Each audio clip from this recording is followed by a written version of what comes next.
Cybertron Weekly is your central hub for everything Transformers. Cool, a Transformer. Oh, hey, Sunstreaker, how you doing, buddy? Man, you sure got hosed on that whole Michael Bay movie thing, huh? Downgraded from a Lambo to a crappy Camaro. Right? You can't even talk, and then you get this shitty robot mode, am I right, huh? You know what, man? Between you and me, Bay, am I right? Huh? Am I? I have no clue what the hell you just said.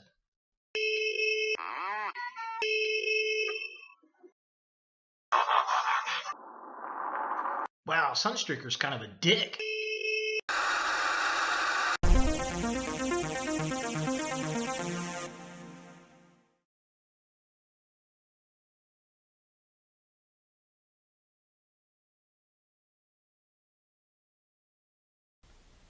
Hello YouTube, Ultra Maximus back with another Transformers review.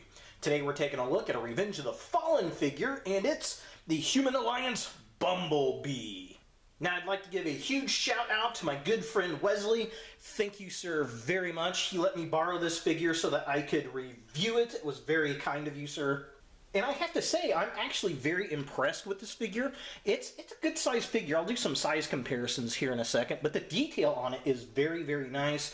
I remember when the Human Alliance figures came out, they were kind of, I don't know, a larger scale figure. I don't know if they were Voyager. They might have been a little bit bigger than Voyager at the time. Maybe an Ultra class is what I would kind of associate this figure line to. And you know, it's not too terribly bad. I've never had one in hand, so this is very, very interesting. I was real close to getting the side swipe at one point in time, but yeah, the Bumblebee is actually pretty cool. Now, of course, what is a Human Alliance figure without the human? So here we have the human right there, the Shia LaBeouf, or I like to call him Shia LaDouche. And, you know, Hasbro is not very good at making little people for Transformers, at least in the Transformers line. They've never been really good at that. But, I mean, this is okay. It actually stands on its own, which is kind of nice. The lightness is okay for the size. Let's see if I can get it zoomed in here. It's got his stupid expression, his goofy hair. Yeah, I mean, it's okay. The paint detail's really nice on the body. Even look at the sneakers. They did a good job with the paint on the sneakers and the blue jeans. I mean, that looks really good. The head is probably the worst part of it. It's sculpted okay. It just has like clown makeup on or something. Now, it is pretty posable. His head can move back and forth. He's got a ball joint up here on his chest that lets him move back and forth. A little bit of an ab crunch. His arms do move out. They also swivel. And then he's got a joint on his hip right here and a single knee joint. So overall, it's actually pretty posable. Now, he's designed to go into the car itself. To do that, let's see if I can get this thing open here. The doors are nice and stiff. All right, there we go. So you're going to open the door up like that, and as you can see, you can put the figures inside. Now, the funny thing is, I don't know. Let's get this door open here. Yeah, I mean, you could put two different figures. If you got multiple figures, they will go into the car. The detail on the inside of the car is actually pretty nice, and the steering wheel actually turns, which is kind of cool. Now, getting him in and out of the car is kind of interesting. Let's see if I can do this on camera here. It's just so tight in here. Come on, buddy. Want to go in? There we go. So he does fit in. It looks kind of interesting once you actually get it in there, but he does fit in. Doors shut. There he is. He's in the car. Ooh, I'm driving. So yeah, pretty cool. I like the fact that it does come with the human. Looking at the detail of the vehicle mode, it is really well done. Again, I'm not a huge fan of Bumblebee. I do have a few Bumblebee toys, probably more than I really should, but this really hits the mark on all points for me, and I really, really do like that. Looking at the front of the vehicle, really well painted, like the grille, love the headlights, the fog lamps, the little Chevy logo. We got the racing stripes up there, very cool. I like the wheels, they had done those very nicely. The Camaro logo, very cool, well painted. Got the door handles in there, the nice molded detail on the quarter panel. Back of the car, this is beautiful. We've got the paint on the exhaust pipes, a painted license plate, painted tail lights. Oh, I love some painted tail lights. The Chevy logo, more racing stripes. We've got the gas cap painted right there, which is really, really cool. Overall, they did a good job with this. And yeah, and there's kind of a slight sparkle in the paint job. I don't know if the camera's going to pick that up. And then the tinted blue windows, I really do dig. So yeah, I am very impressed with all the detail on the vehicle. For size comparison, here we have the Human Alliance Bumblebee with the Transformers Prime Voyager class Optimus Prime. And they are probably... this one's a little bit longer than the Optimus figure, and as far as width goes, definitely much bigger. This is a significant piece for sure. I mean, this is a Voyager class of modern day age, I guess, and this, I really consider this to be more of an ultra class. They did a good job with the detail, the size, and it's a nice, hefty figure, and I appreciate that. Here we have the Human Alliance Bumblebee next to a Robots in Disguise Strong Arm Warrior class, or McDonald's Happy Meal toy. Yeah, again, this is just a lot bigger when you look at the figures. I mean, it's just a really hefty sized toy, and that is super, super cool. I wish we got more Transformers in this scale today. I think this is just a really nice piece. And finally, here we have the Human Alliance Bumblebee next to the Age of Extinction Deluxe Class Bumblebee, and holy crap, the size difference on these two. Just way different. Now, I will say, this is probably my favorite Camaro mode for Bumblebee in the movies, although this is probably my overall favorite Bumblebee toy, mainly because of the robot, the transformation, and the gimmicks that the robot has on it. But this figure here is far superior in the vehicle mode. Just to show the comparison like we did earlier, I mean, just, you know, head over shoulders in difference on quality, on size, on paint apps. It's just ridiculous. And here we have Bumblebee in his robot mode, and I have to say I'm very impressed, but I do have a few gripes about the bot mode and transformation. So the gripes I have about transformation involve the shoulders. Getting these things out is a pain, and I will tell you that the instructions that come with this, no good at all. There are a lot of steps it doesn't even tell you to do. My recommendation is to look at a YouTuber who's gone through the transformation. Optibotimus actually has one that's pretty decent. That's the one I used, and you know, kind of figured out that the hinge to spin it forward is actually, let me get the figure up here. This is the hinge and the yellow bits, because the way the instructions kind of show you, and I'm going to kind of untransform him a little bit here, it looks like it's supposed to hinge down here in the gray area, and that will damage the toy. Look for the hinge right behind the door, and then you're just going to slide it into place. My other gripe just clicked. Okay, so the very first thing it says to do, if I can do this with you seeing it, is to pull forward and spin these door or these front quarter panel pieces. This one likes to stick, so they're supposed to look like that. Okay, the problem is they're on springs, which is the dumbest thing on the face of the earth, because as soon as you touch it, watch what happens. It snaps right back into place. Now, this doesn't hamper anything as far as the figure itself, except for playability. If you're playing with the figure, expect those panels to pop back into place. Really don't like the spring design, and to be honest, this is the last thing that you want to do. Even though the instructions say that's the first thing you want to do, they're always going to pop back into place. The only other issue I have with transformation are the seats. Now, he does have a gimmick, and I'll show this off, where Sam can sit in the seats on his arms, which is really dumb, but it is what it is. And my issue is they needed to make them so they folded downward, because when they're in the bot mode, I mean, they are just utterly prevalent, which if you're not using the gimmick, it just doesn't look very good. That's the downside. Now, the right arm kind of hides a bit because we've got the gun right there, so that's not too terribly bad. But this side, unless you spin it out this way, you can put it there. I mean, it does kind of hide it, so it's not too terribly bad, but it would have been better if they could have just folded those down so you did not see the guns at all. As far as articulation goes, it's not too terribly bad. Like I said, his head is on a ball joint. He's got movement at his shoulder. He's got an elbow joint. His hand does swivel. He does have articulation in the hand, which is very cool. He's got joints at his hips. He's got knees. His feet do move, and I hate that. And he has a swivel right there. Oh.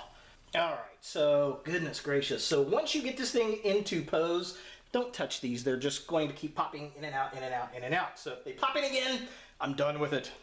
Another thing that is kind of weird is that in the instructions, it has these yellow panels folded all the way in. However, that's not very movie accurate, so, I mean, you can kind of put them about halfway there so you can see some of the gears, because it hides all the detail up on his upper legs, which is kind of a shame. So I think it looks a little bit better if you fold it slightly in so that you can hide the hinge and then also see the detail on the legs. Play gimmicks. Like I said, you can put Sam... I'm going to rotate this around... We can put Sam up here if we want to. There's a peg in the back of the seat. There's a peg in the back of Sam, which is kind of weird. And you can put him there. I'm not going to peg him in, but as you can see, now he can shoot a human, which is very, very strange.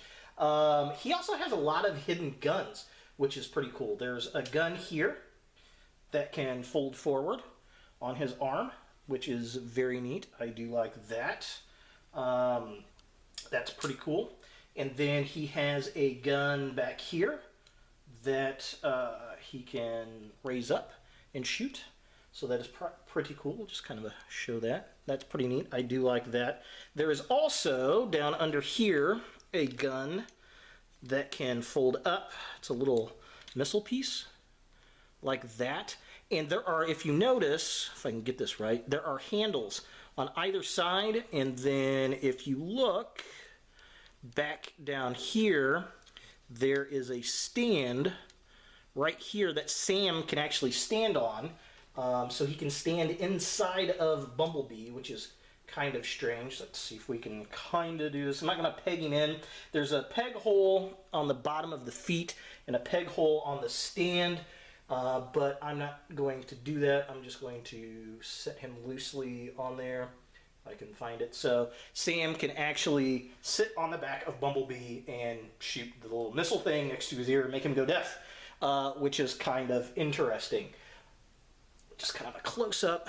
So yeah, there's Sam riding Bumblebee. Yay! Isn't that fun? Which, yeah, it is what it is. Of course, you also have two missiles that come with a Bumblebee here. I'm going to take Sam out, and we're going to put that back down, flip that back down. That can actually go into the cannon, so you can put the gun in, and it will shoot. And I'm not going to shoot it because it will go across the room and go flying away, which will be very bad. We don't want that to happen. But overall, I'm definitely impressed with this. You know, I said that the Age of Extinction Bumblebee was probably my favorite. This is pretty close to being one of the best Bumblebee toys that we've gotten from the Bayformer films. So taking a close shot of Bumblebee here, I like the detail on the shoulders. I really like the face sculpt. I think they did a really good job with that. I like the chest. Those spring-loaded parts just drive me crazy. But overall, the detail on the upper body looks really, really good. The doors pop out. I like the wheels, and there's even gears on the wheels there. The backpack is but it is better than some of the other Bumblebees. They've always had an issue hiding the backpack on there. I like how this folds down to kind of hide any kind of gappage behind his head, so that's pretty cool. Plus, we get some extra weapons out of it. So taking a look at the midsection of the figure, again, I think they did a great job with the detail on the arms. I just wish the seats would fold down. That would have helped tremendously on the arms. But I like the silver deco and the yellow. The chest piece there with the license plate looks really nice. That gun looks amazing. I really do dig that. Unfortunately, we don't get another hand on that side, but that's okay. I'm not upset about that at all. And then, of course, we got Bumblebee butt. And then finally, taking a look at the feet, I like how the back of the Camaro fold up. I like the knees. The feet work pretty well. I really like the detail on the back of the feet. That's kind of a surprise, and it makes for good stability when you get the figure posed. And, you know, it seems like it wants to fall over, but once you find that balance point, I mean, you can actually get this thing in some really nice poses, and those large spewed out ankles in the back really, really help. For size comparison, here we have the Human Alliance Bumblebee next to the Robots in Disguise 2015 Warrior Class Bumblebee, and wow, what a difference. First of all, this is like a pukey yellow compared to this. I really like the rich yellow on this figure. I think that looks really, really nice for Bumblebee's colors. This just looks Sesame Street yellow. This looks like Bert from Bert and Ernie yellow. Wow, I mean, it's just blatantly different. And as you can see, this is a modern deluxe size figure, and it's about half the size of this figure here.